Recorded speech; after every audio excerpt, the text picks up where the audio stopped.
kota negara Nusantara di Kalimantan Timur bakal menjadi kota modern. Bahkan, kehadiran mobil terbang mulai dipersiapkan di ibu kota baru Indonesia, bekerja sama dengan Hyundai Motor Group. Otoritas ibu kota negara dan Hyundai telah menandatangani nota kesepakatan untuk bekerja sama membangun ekosistem mobilitas udara yang maju atau Advanced Air Mobility di Indonesia. MOU tersebut dilakukan pada saat KTT B20 di Nusa Tenggara II Convention Center Indonesia. Penandatanganan MOU dihadiri oleh Presiden and Head of Advanced Air Mobility Division Hyundai Motor Group Jae-won Shin dan pejabat pemerintah Indonesia termasuk Kepala OIKN Bambang Susantono. MOU tersebut bertujuan untuk memperkenalkan AAM sebagai bagian dari ekosistem mobilitas cerdas di ibu kota baru yang sedang dibangun pemerintah. Hyundai berencana untuk mengembangkan peta jalan dan meninjau konsep mobilitas terkonsolidasi untuk darat dan udara sambil melaksanakan proyek percontohan AAM dan uji terbang. Menerapkan mobilitas udara canggih di Nusantara sejalan dengan semangat OIKN untuk menjadi laboratorium hidup di Indonesia, terbuka menciptakan budaya belajar, bekerja, dan gaya hidup baru. Tentu saja rencana tersebut membuat netizen ngakak. Pasalnya sebelumnya Presiden Jokowi pernah mempromosikan mobil SMK yang kini tidak jadi. Upacara detik-detik proklamasi di IKN kita masih menghadapi kendala itu sarana prasarana transportasi. Oleh karena itu tantangannya bukan hanya jumlah mobil, tantangan yang paling karena terbatas maka kita akan menggunakan bus itu.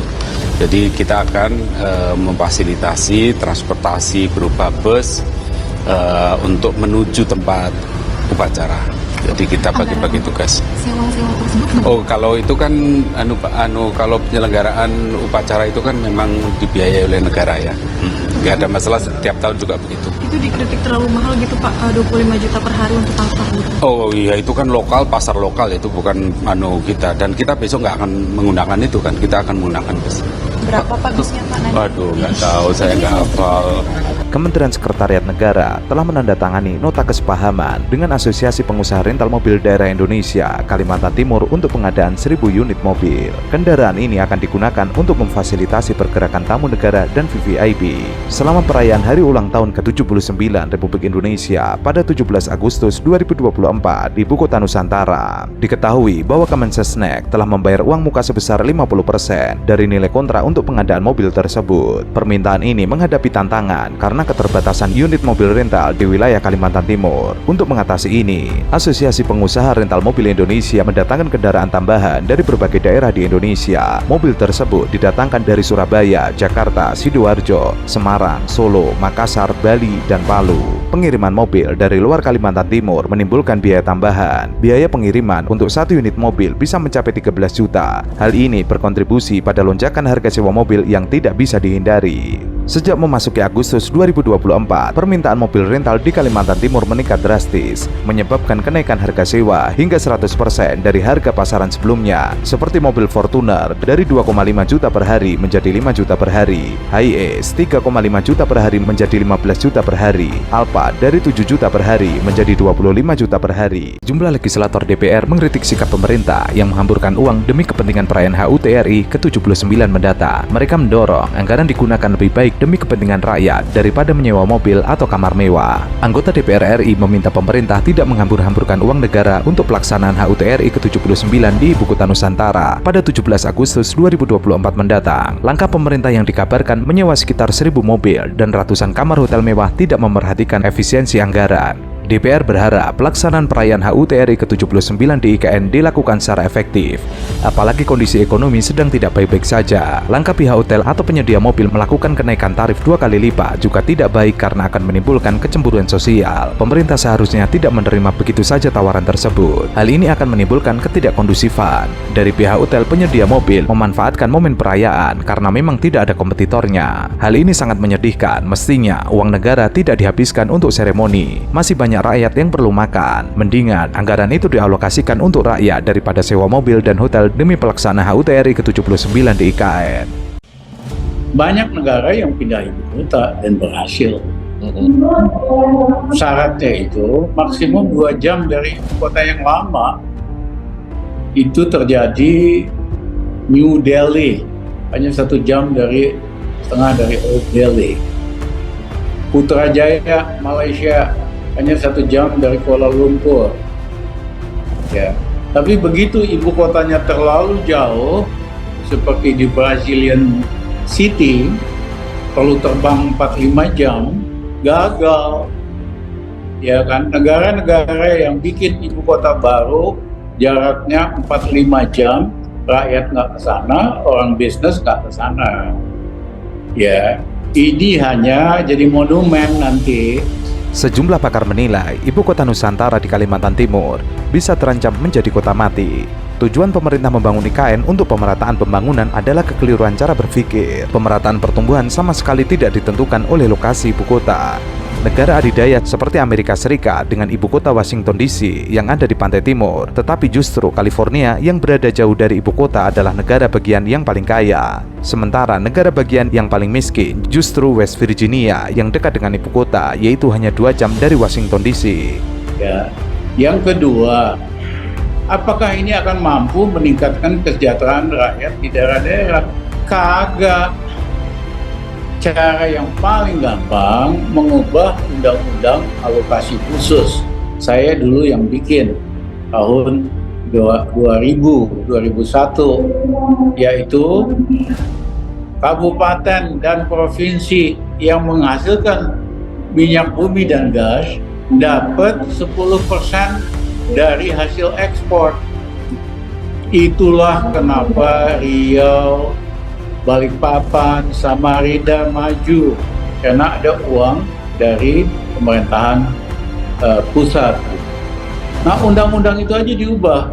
Misalnya ditambahkan kabupaten dan provinsi yang menghasilkan batu bara dapat 10% dari ekspor.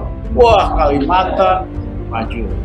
Kota seperti organisme yang tumbuh menyerap sumber daya, melakukan proses produksi dan kemudian mati. Ada kota yang hidup dan mati, ada kota yang belum sempat hidup sudah mati. Pemindahan ibu kota atas pemerataan pembangunan adalah proyek yang tidak punya basis teknokratik dan cacat perhitungan. Selain itu, alasan pemindahan ibu kota karena dianggap tidak terbendungnya beban sosial ekonomi Jakarta justru tidak relevan karena Jakarta masih bisa dibenahi dengan pendekatan dan tata kelola kolaborasi. Jakarta mengalami perubahan signifikan 10-15 tahun terakhir, artinya masalah Jakarta bisa diselesaikan. Jakarta adalah proses yang memberi optimisme kepada kota-kota Indonesia bisa dibenahi. Maka pemerataan pembangunan mestinya yang dibangun bukan satu kota, tapi 18 kota besar di seluruh Indonesia. Nah, yang kedua, siapa yang menghasilkan mineral dapat 10% dari ekspor, maka Sulawesi, Maluku akan kaya raya. Yang punya sumber maritim, ikan atau rumput laut dapat 10% dari ekspor. Maluku dan daerah pantai lautnya akan kaya raya, rakyatnya makmur.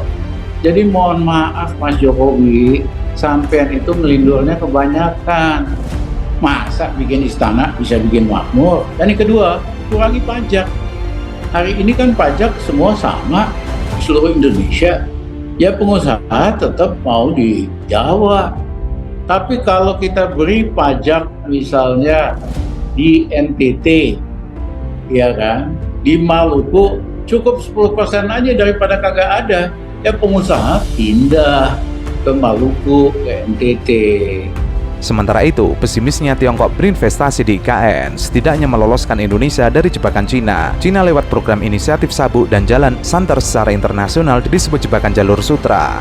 Beberapa negara telah terjebak utang Cina, seperti Mesir, terkait pemindahan ibu kota baru negara ini. Inisiatif sendiri terus dilobi oleh Presiden Jokowi lewat pertemuan berulang kali dengan Presiden Cina Xi Jinping di Beijing, ibu kota Cina. Hanya saja upaya itu tidak berhasil. Cina melihat bahwa IKN Nusantara tidak menjanjikan, alias tidak menguntungkan, karena lokasinya terisolasi dari keramaian. Ditambah, gelontoran utang Cina telah merambah ke banyak sektor, termasuk proyek kereta api cepat dan proyek jalan tol. Apalagi, penduduk Indonesia yang sekitar 270 juta merupakan pangsa besar bagi produk-produk Cina. Jadi mohon maaf Mas Jokowi, sampai ngelindur kebanyakan. Ini proyek abal-abal dan janji sampean kan berkali-kali udah nggak benar. Ini nggak pakai anggaran negara, proses kayak kereta api cepat. Yang terjadi semuanya sampai titik ini pakai anggaran negara. Terus Mas Jokowi panggil Taipan-Taipan.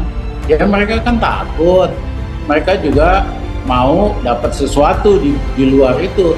Disuruh investasi di IKN ya mereka mau, tapi mereka dapat sesuatu yang lebih mahal lagi di luar itu. Melunaknya Presiden Jokowi yang tidak mau bergegas pindah ke ibu kota Nusantara di Kalimantan Timur bisa menjadi pertanda buruk. Apalagi Jokowi sering memakai bahasa simbol. Pembangunan ibu kota Nusantara paling tidak membutuhkan dana 466 triliun rupiah karena luas IKN yang luasnya 4 kali Jakarta. Sampai saat ini, tidak ada investor dunia yang tertarik membangun IKN. Secara bisnis, memang tidak ada cuan di IKN. Apalagi jarak antara Jakarta dengan ibu kota Nusantara jauh, bahkan disebut yang terjauh di dunia. Ditambah lagi harganya mahal dan biasanya akan gagal. Nah, yang ketiga, ini kan kebangetan.